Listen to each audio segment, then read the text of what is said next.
तो आज बिहार के जनादेश का दिन है। कई हफ्तों की रैलियां, वादों की फेहरिस्त और मतदाताओं की आवाज अब नतीजों में बदलने वाली है। इस बार बिहार ने वोटिंग में इतिहास रचा है।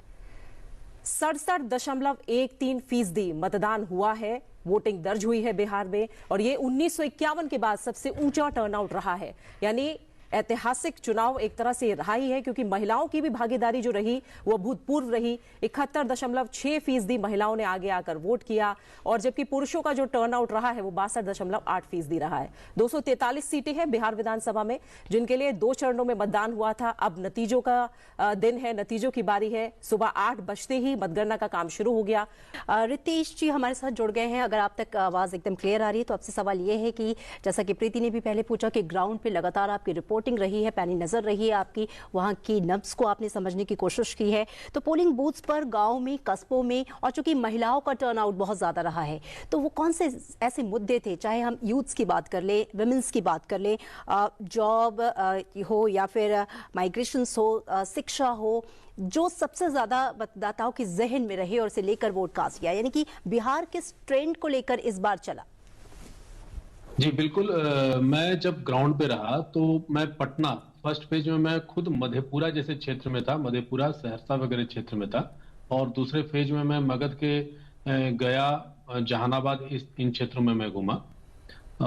वैसे तो मैंने पूरा बिहार घूम लिया है लगभग, लेकिन जो लोगों की जो डिमांड थी, लोगों का जो मतलब वोटिंग करने का जो पैटर्न हमको जो समझ में आया, एक तो ये लगा कि जो ग्राउंड में महिलाएं बढ़ चढ़कर हिस्सा लेना चाह रही थी, और उसके पीछे बहुत बड़ा कारण रहा उनका एजुकेशन।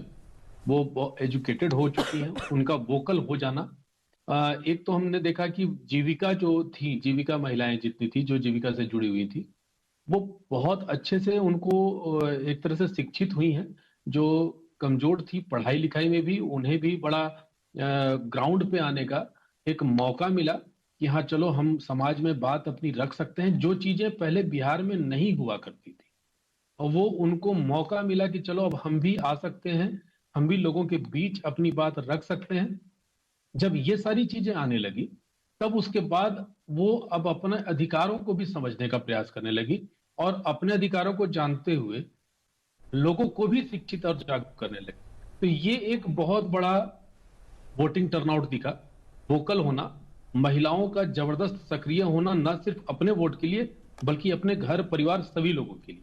ठीक है। तीसरा, महिलाओं में जो उत्साह था, जीविका जो अभी जो एक आया, जीविका महिलाओं में विशेष तौर पर, तो उसका एक जो आर्थिक रूप से जो उनके पास आया, उसके प्रति भी उनका बहुत जबरदस्त उत्साह दिखा। तीसरा जो, और मुझे लगा कि जो सबसे बड़ा मुद्दा जिसके वजह से महिलाएं आराम से बूथ तक पहुंच रही हैं, कई महिलाओं ने ये भी बोला कि मतलब रिपोर्टिंग के दौरान उन्होंने बोला, भैया हम तो कभी पहले मतदान देते ही नहीं थे, हम लोग तो 5-6 तीसरी या चौथी बार हम मतदान दे रहे हैं। हम बोले ऐसा क्यों, इससे पहले भी आप लोग दे रहे होंगे। 60 साल 65 साल की महिलाएं बोल रही थी कि भाई हमें हिम्मत ही नहीं होता था कि हम बूथ पर चले जाएं। हो सकता है कहीं मारपीट हो जाएगा, कहीं बूथ लूटने का काम आ जाएगा, या माने बात हो जाएगी, पुलिस प्रशासन हो जाएगा, लड़ाई झगड़ा आम बात थी लगभग हर एक बूथों में। मतलब एकदम हम लोग गांव के अंदर की बूथ की बात कर रहे हैं, जहां जी रितेश जी, यानी लॉ एंड ऑर्डर भी एक बड़ा मसला रहा, और बाकी जो आपने चीजें बताई हैं वो काफी अहम रही है। रितेश जी, यही चीज दूसरे तरीके से आपसे समझने की कोशिश करेंगे। आपने नॉर्थ बिहार, साउथ बिहार, सीमांचल, मगध, भोजपुर, अलग अलग बेल्ट को काफी करीबी से कवर किया। आपने बताया कि बहुत सी महिलाओं ने आपसे शेयर किया कि पहले तो हम वोट डालने ही नहीं निकलते, लेकिन अब वो माहौल है कि आप निकल सकते हैं, वोट कास्ट कर सकते हैं। इस दौरान आपने जो अलग अलग इलाकों पे कवरेज की, जो वोटर्स के दिमाग में था, चाहे वो मुद्दे रहे हों, चाहे वो उनकी उनका एक कॉन्फिडेंस रहा हो वोट करने के दौरान, वो किस तरीके से आपने उसको समझा है? अर्बन बेल्ट की बात करें, जॉब, ट्रैफिक की समस्या, या फिर जो रूरल बेल्ट की बात करें जहाँ पे माइग्रेशन एक बड़ा इशूज रहा है, लॉ एंड ऑर्डर हमेशा से इशू रहा है, लेकिन क्या लोगों में अब चीजें बदली हैं? अब जैसे जाति है, चूंकि बिहार में सबसे ज्यादा गहरी पैठ बनाए हुए है, लेकिन अब वो विकास के एजेंडे पर वोट कर रहे हैं, और टर्नआउट भी कहीं ना कहीं ये बयां कर रहा है। देखिए, अलग अलग सेगमेंट की अगर बात की जाए तो बात करेंगे हम 18, 19 या 20 वर्ष के जो युवा हैं, वो उनसे जब हम लोगों ने बातचीत किया तो कुछ लोगों ने जो एक एक विशेष वर्ग के समर्थक हैं या विशेष पार्टी के समर्थक जो नजर आए, उनका कहना था कि उनके बीच में एक नैरेटिव हुआ कि भाई मैंने 20 वर्षों तक ऐसा कुछ नहीं देखा है कि कहीं बिहार में कोई अपराध का गढ़ हुआ करता था, जंगल राज हुआ करता था। लेकिन इस बीच में जो एजुकेशन सिस्टम में जो बदलाव हमको देखने को मिला, या फिर वो जो बच्चे बोलते हैं, लड़कियां 18, 19, 20 साल की जो लड़कियां बोल रही थी, भाई हमारा एजुकेशन बहुत अच्छा है, हमारे स्कूलों में इतनी सारी सुविधाएं हैं, वो उन सब चीजों को देखते हुए वो वोट करने को लेकर के आतुर दिखाई दी। उसके बाद अगर आप आते हैं 25 साल से 30 साल या 35 साल के जो वोटर्स नजर आए, उनमें जॉब को लेकर के एक कहीं कहीं इनसिक्योरिटी दिखाई दी, लेकिन उन्हें ये इस बात की भी उम्मीद दिखाई दे रही थी कि भाई अभी जो जितना वैकेंसी निकल रहा है या जितनी उम्मीदें दिखाई जा रही हैं, बताई जा रही हैं आने वाले दिनों में, क्योंकि नीतीश कुमार के प्रति जो एक भरोसा वाला जो सिस्टम हमको देखने को मिला, भाई मुझे भरोसा है, वो बोले हैं तो कर देंगे, इस तरह की चीजें। हालांकि दोनों पक्ष वाला भी था, विपक्ष वाले भी थे। उनका कहना था कि भाई, विपक्ष वालों का कहना था कि अब तक ऐसा कुछ भी नहीं आया है, पलायन का मुद्दा एक बार बार उठता रहा कि भाई बहुत पलायन हो रहा है, क्योंकि ये भी एक बहुत सारे पॉलिटिकल लीडर्स के द्वारा ये सब चर्चाएं लोगों के जहन में डाली गई। लेकिन 40 के बाद का जो वोटर दिखाई दिया, 40, 45, 50 उसके ऊपर वालों का, तो उसमें तो हर लोग बहुत वोकल हैं। जैसा कि भाई साहब ने बताया कि बिहार के लोग राजनीतिक रूप से बड़े जानकार होते हैं, बड़े वोकल होते हैं। आप कहीं भी चौक चौराहे पर बैठ जाइएगा तो आपको वो बोलने वाले, बात करने वाले, हंसी मजाक भी राजनीति में ही होती है। मतलब वो उनके लिए वो जीवनचर्या बना हुआ है। इन जगहों पे बहुत अच्छा बिहार के डेवलपमेंट को लेकर के हर जगह इस बात का चर्चा है। और उसके बाद अगर डेवलपमेंट की बात कर रहे हैं तो उसकी चर्चा है, सड़क की चर्चा जबरदस्त है। हर जगह बोला जाता था कि बिहार गड्ढे में बिहार, अब सड़कों में भी। बिल्कुल, तो बिल्कुल रितेश जी, बिल्कुल।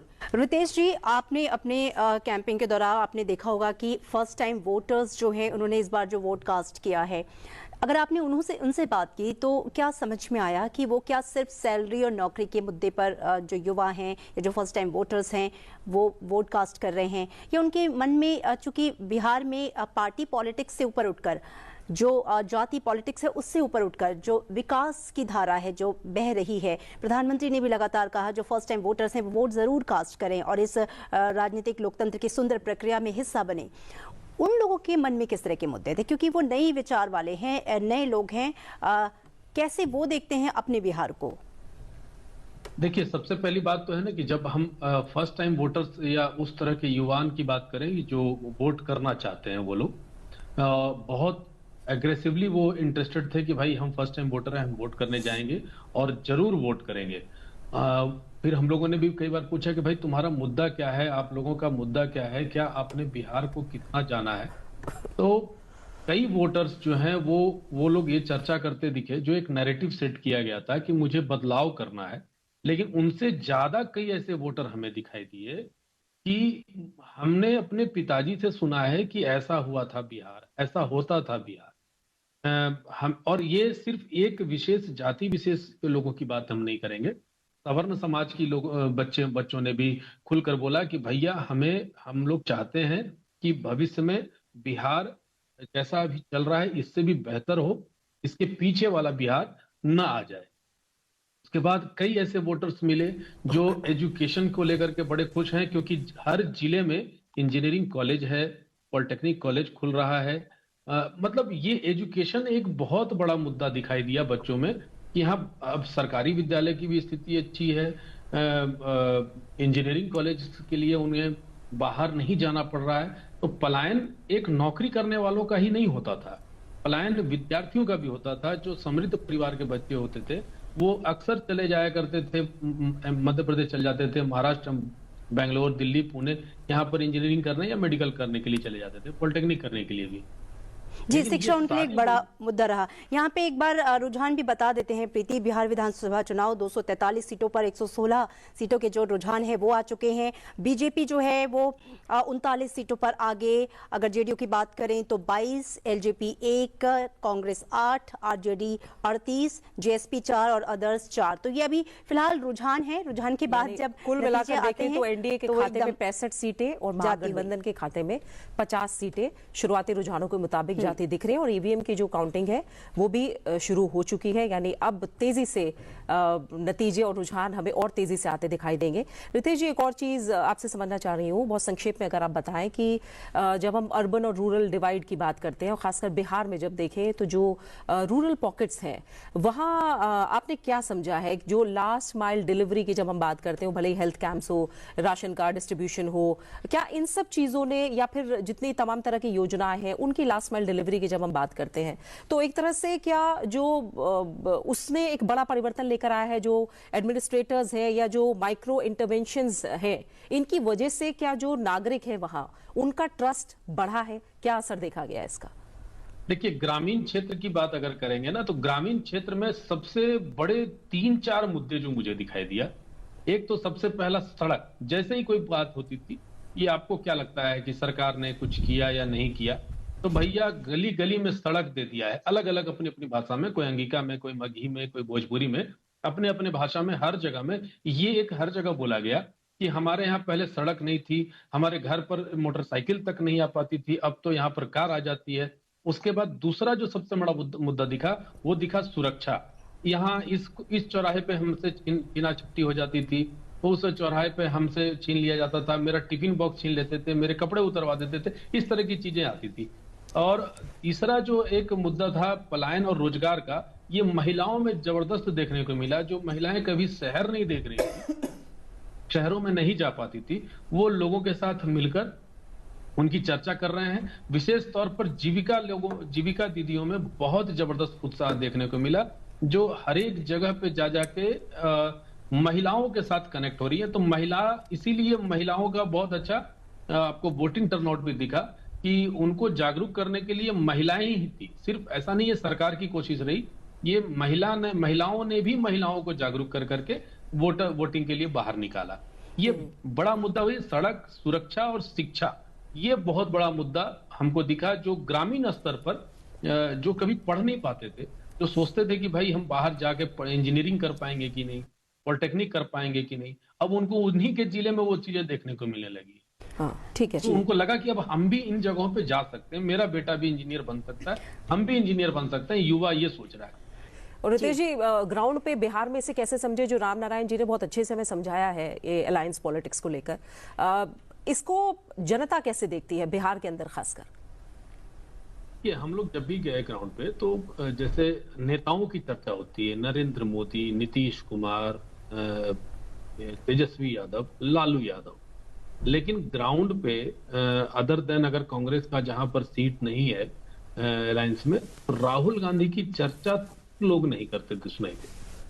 क्या कांग्रेस की कहीं से चर्चा वैसा हमको दिखाई नहीं देता। तो इसलिए इस लिहाज से जो इन्होंने अभी तुरंत बताया भाई साहब ने कि मतलब इनका अलायंस जो है ये इस तरीके से। और दूसरा जो अभी बिहार में चला भी ना, कि इतना विवाद हुआ इनके गठबंधन में कि लोगों को लगने लगा कि कहीं ऐसा तो नहीं कि कांग्रेस राजद को धोखा दे रहा है, कहीं सहनी जी तो धोखा नहीं दे रहे हैं, या सहनी जी का फिर रूठ जाना, इनका मनाते रहना।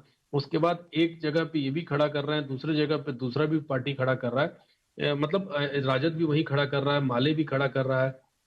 इस तरीके से जो है ना, वो लोगों में लगा कि अरे यार ये लोग तो खुद ही टूटे हुए हैं, ये हमारा क्या भला करेंगे, खुद का स्थिति नहीं। ये तो ग्राउंड से भी मुझे सुनने को मिला, जो इनके घर का जो समस्या था वो भी ग्राउंड में सुनने को मिला कि अपना घर तो संभाल नहीं पा रहे। तो इस तरह की चीजें ये ग्राउंड पर हैं। लोगों को इनके अलायंस पर भरोसा नहीं दिखा ज्यादातर। हालांकि मधेपुरा जो क्षेत्र हम जो उसी गढ़ में गए थे समझने के लिए, तो वहां पर भी बड़ा एक आश्चर्यजनक चीजें दिखाई दी कि महिलाएं जो उस विशेष वर्ग की हैं, जो विशेष तौर पर राजद के एमवाई समीकरण के अनुसार फिट बैठता है, उनकी महिलाएं भी तो वो एमवाई समीकरण में नहीं जा रही है। तो ये पूरा नहीं बोलेंगे, लेकिन बहुत हद तक ये चीज हमको जमीन पर भी देखने को। जी बिल्कुल। तो रितेश जी, इसे हम कैसे समझें, क्योंकि एक तरह से हमने देखा कि तमाम जो संकेत निकल रहे हैं, क्या परफॉर्मेंस बेस्ड वोटिंग बिहार में होगी? क्या अब इस तरह से एक तरह से इसको एक बदलाव का चुनाव माना जाए नजरिए को लेकर, कि लोगों के नजरिए में अब बदलाव आ रहा है बिहार के अंदर? क्योंकि आपने जो स्मार्ट सिटी प्रोजेक्ट्स, आपने बहुत सारी चीजों पर बहुत गहराई से देखा समझा है बिहार के अंदर चीजों को। एक तरफ हम देखते हैं जो माइग्रेशन का मुद्दा है, तो दूसरी तरफ हम देखते हैं कि कितना अच्छा दिमाग बिहार के पास है। जब आईएएस जैसे एग्जाम्स की बात होती है तब हम देखते हैं बिहार का परफॉर्मेंस, तमाम कॉम्पिटिटिव एग्जाम्स में हम देखते हैं बिहार का परफॉर्मेंस, यानी बहुत बड़ा कॉन्ट्रास्ट बिहार में लगातार देखने को मिला है। तो एक तरह से क्या समझे कि जो मानसिकता का बदलाव है उससे एक मैं कहूं आने वाले चुनाव के लिए एक बहुत बड़े बदलाव के तौर पर देखा जाएगा? जी बिल्कुल। जिस तरह से आपने कहा कि बिहार के लोग बड़े इस तरीके से आईपीएस, आईएएस या आईआईटीएन इस तरह के एजुकेशन सेक्टर में जाते हैं, बिहार के लोग बड़े शिक्षित हैं इसमें, और खास करके वैचारिक रूप से शिक्षित हैं कि भाई हमें आगे बढ़ना है, हमें आगे जाना है। और जहां तक रही बात रोजगार की बात करते हैं, पलायन की बात होती है, शराबबंदी की बात होती है। अभी भाई साहब ने बताया कि शराबबंदी को लेकर के, शराबबंदी को लेकर के जबरदस्त महिलाओं में एकदम रुझान है कि बहुत अच्छा हुआ है। हालांकि इस पर यह भी रिएक्शन आता है कि भाई शराबबंदी तो हो, किसी न किसी रूप से इलीगल वे में चल ही रहा है, तो ये तो गड़बड़ है। ये लोगों का भी कहना है। कुछ लोगों का कहना हमको दिखा, जो धरातल पर दिखा, कि भाई अफसरशाही को लेकर के ये लोग चर्चा करते नजर आए ग्राउंड पर। लेकिन अब सवाल उठता है कि क्या इन विषयों को लेकर के वो अपना, जिनको चुनना चाहते हैं उन्हें वो बदल देंगे? यानी नीतीश कुमार को वो वोट देते आए थे, लेकिन अफसरशाही बढ़ गई है, शराबबंदी इलीगल चल रहा है, तो क्या वो अब नीतीश कुमार को नहीं चुनेंगे? तो यहाँ पर वो फिर से वापस अपने ट्रैक पर आते हैं कि भैया ऐसा है ना, शराबबंदी हो चाहे नहीं हो, नीतीश कुमार ने विकास किया और वो ग्राउंड पे दिख रहा है। चाहे वो आप पुल पुलिया की बात करें, गांव तक सड़कों को पहुंचाने की बात करें, लॉ एंड ऑर्डर की बात करें। अब रही बात भाई शराबबंदी में, लोग पकड़े तो जा ही रहे हैं, अफसरशाही को लेकर के भी मैनेज कर लेंगे, लेकिन सरकार नहीं बदलनी चाहिए। जो इन चीजों के लिए पहले वोट दिए हैं वो फिर से वही वोट दे रहे हैं उनको, उनका इन सब चीजों की वजह से वो लोग, ऐसा नहीं है कि हम बदल देंगे अपने लोगों को। रही बात महिलाओं की और पलायन और रोजगार को लेकर के, तो रोजगार को लेकर के भी बहुत सारे ऐसे लोग दिखे जो कोरोना के बाद, विशेषकर हम बात करेंगे कि कोरोना के बाद बिहार की ओर रुख करने वाले ऐसे कई लोग हमको नजर आए, जो दिखे कि भाई मैं दिल्ली रहता था, मैं बेंगलोर रहता था, मैं पुणे रहता था, अब मैं यहाँ आकर के रोजगार कर रहा हूँ। तो ये भी अपॉर्चुनिटी सरकार की तरफ से मिला, तो ये भी एक उनके लिए, मतलब वर्तमान सरकार के लिए फेवर में जा रहा है, और ये लोग खुल करके वोटिंग कर रहे हैं।